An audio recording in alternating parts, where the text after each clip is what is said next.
Okay, so let's make sure where's Steph at. Stephanie, we've got the on-time attendance bucket running around. She does? Okay, sweet. All right, let's, real quick, I want to give you a couple of things we're going to get started real quick. On Forums Committee, we had a couple of unique discussions. One of the discussions was on video surveillance at properties. Should it be disclosed? Do people need to know that before they go in, or if you're at an open house, let people know that there is video that's capturing them, or also audio? So what do you? So when you're saying yes, it should be disclosed? Because I had a situation in Westwood, and it was a condo, and he was a police officer, and he had the video and the everything, the audio, and people were going in there and saying, "I can't believe he doesn't have any furniture in here," and he got very upset. And that's the point. But also on the other side of that, you have a buyer going to a property that loves the property, and they tell their agent saying, "This is absolutely what we want. Give them whatever they want.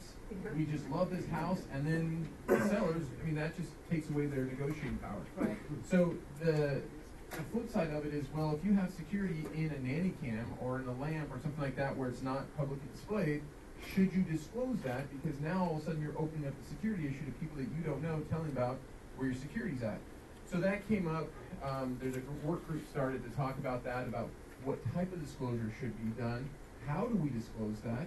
And, you know, is there, I don't want to say a consequence for it, but if you have do you have to have a big sign out front saying, "You're on camera, don't say anything that might, you know, harm your negotiating ability"? Another thing, it's kind of a little morbid, but we'll get over it, but a lot of there's individuals that are terminally ill, and they'll go and they rent these large houses out in, like, let's say La Jolla, or in this case was in Santa Barbara, $50,000 a month to rent these gorgeous mansions on the beach. And they go out there and they kind of figure, hey, it's one last thing, I'm going to blow all my money. And then they commit suicide in the house, like assisted suicide in the house.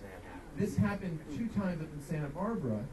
And these homeowners, when they went to go sell the property, they had to disclose that there had been not only a death, but a tragic death in the property.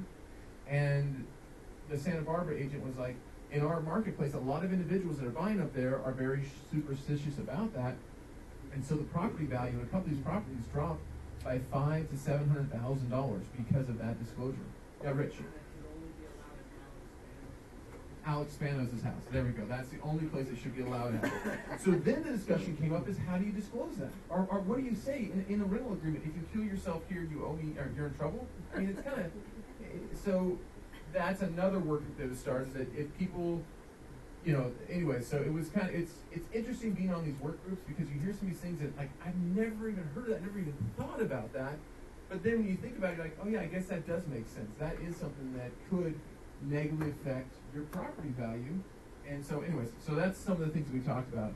I'm going to go over a couple other things a little bit later, but I wanted to, let me go out real quick, talk about our closings for last week. Hold on. All right, so I went out, just so you guys know, I went out and bought 50 bags of paydays to get to our goals.